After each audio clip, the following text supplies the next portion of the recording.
بل تؤثرون الحياة الدنيا والآخرة خير وأبقى۔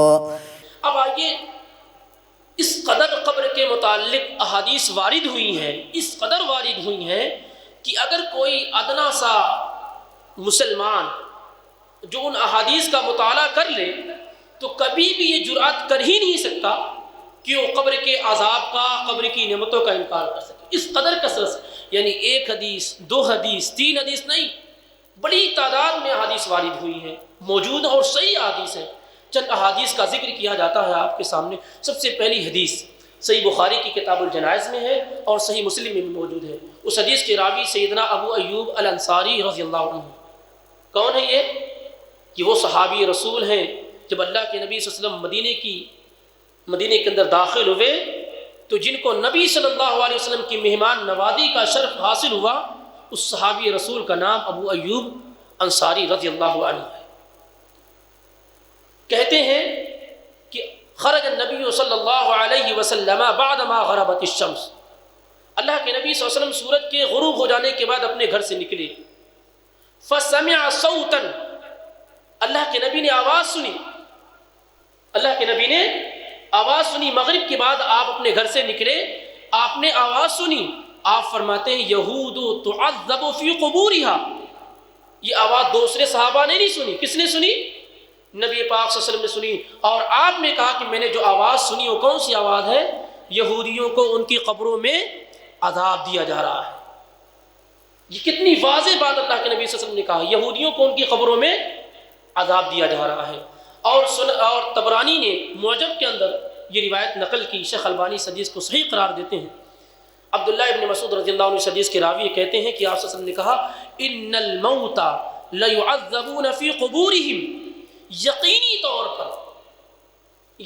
طور پر مردوں کو ان کی قبروں میں عذاب دیا جاتا ہے۔ یہ بات کس نے بیان فرمائی؟ نبی پاک صلی اللہ علیہ وسلم نے، کہ یقینی طور پر مردوں کو ان کی قبروں میں عذاب دیا جاتا ہے۔ حتی ان البہائم لتسمع اصواتہم، یہاں تک کہ اس عذاب کی آواز کو چوپائے اور جانور سنتے ہیں۔ اس عذاب کی آواز کو چوپائے اور جانور سنتے ہیں، یہ بھی صحیح روایت ہے۔ اسی طریقے سے تیسری حدیث جو سیدنا ابو ہریرہ رضی اللہ تعالیٰ عنہ سے مروی ہے اور بڑی مشہور روایت ہے، صحیح بخاری میں بھی ہے، صحیح مسلم میں بھی ہے۔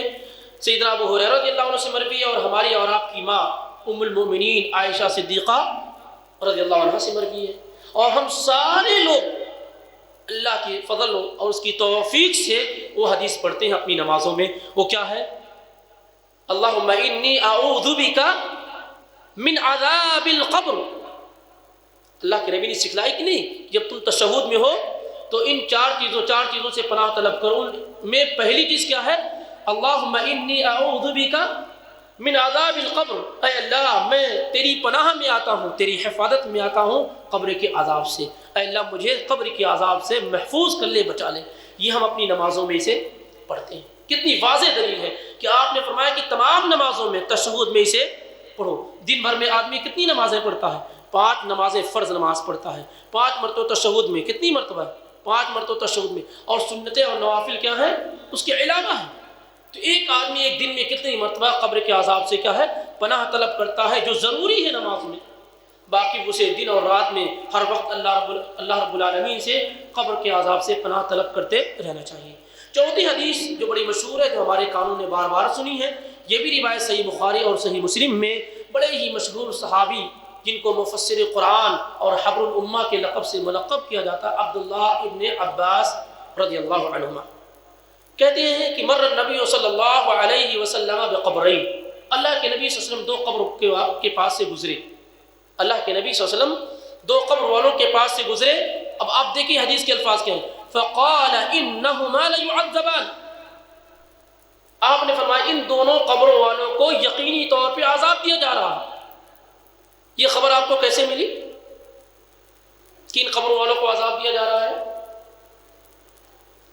جبریل علیہ السلام نے آپ کو خبر دی، اس لیے کہ ابھی دوسری روایت پیش کروں گا جو زید بن ثابت اور ابو سعید الخدری کی ہے۔ اس میں جب آپ نے دیکھا کہ ان لوگوں کو عذاب دیا جا رہا ہے تو آپ نے پوچھا کہ یہ کون لوگ ہیں، کون ان لوگوں کے بارے میں جانتا ہے، یہ لوگ کم مرے ہیں؟ تو صحابی جواب دیتے ہیں کہ یہ لوگ شرک کی حالت میں مرے ہیں۔ تو اس لیے جبریل علیہ السلام کے ذریعے سے اللہ تعالیٰ نے یہ خبر دلوائی۔ آپ نے فرمایا کہ ان دونوں قبر والوں کو عذاب دیا جا رہا ہے، وَمَا يُعَذَّبَانِ فِي كَبِيرٍ۔ یہ بہت بڑی بات ہے، یہ بہت بڑی بات ہے، یہ رونگٹے کھڑے کر دینے والی بات ہے۔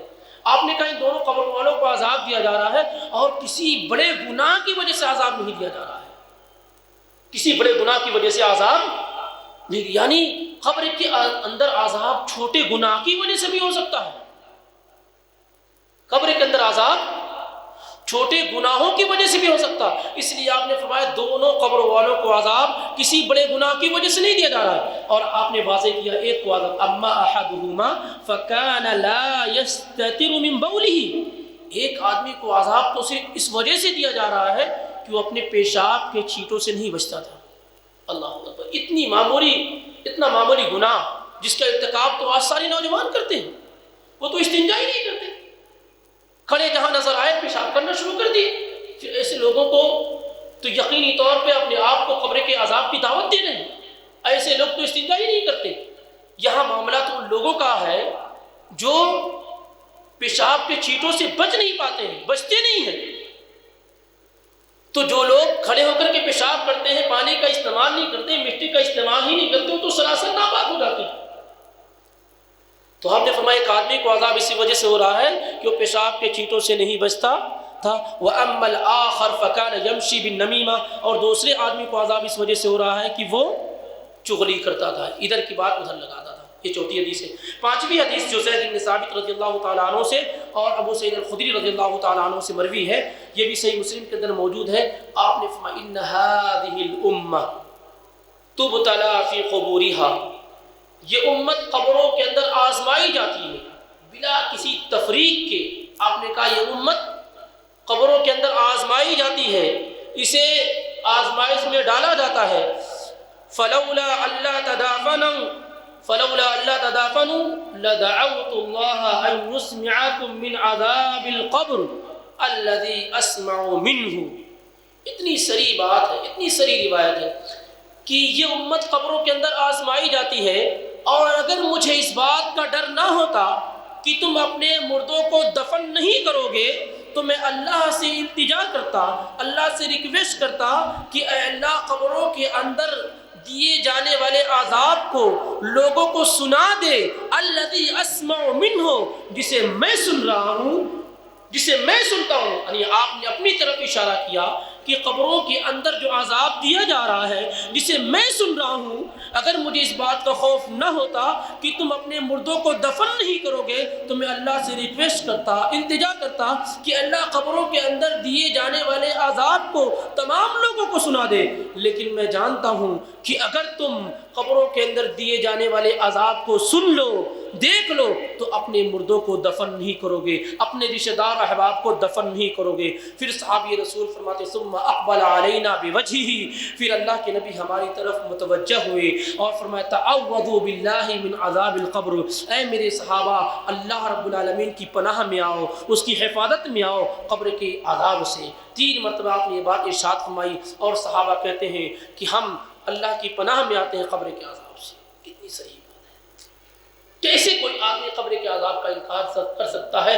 جس آدمی کو رسول اکرم صلی اللہ علیہ وسلم پر ایمان ہے، وہ کیسی قبر کے عذاب کا انکار کر سکتا ہے؟ اس قدر پریکٹیکل گفتگو اللہ کے نبی صلی اللہ علیہ وسلم نے قبر کے عذاب کے متعلق کی، کیسے آدمی انکار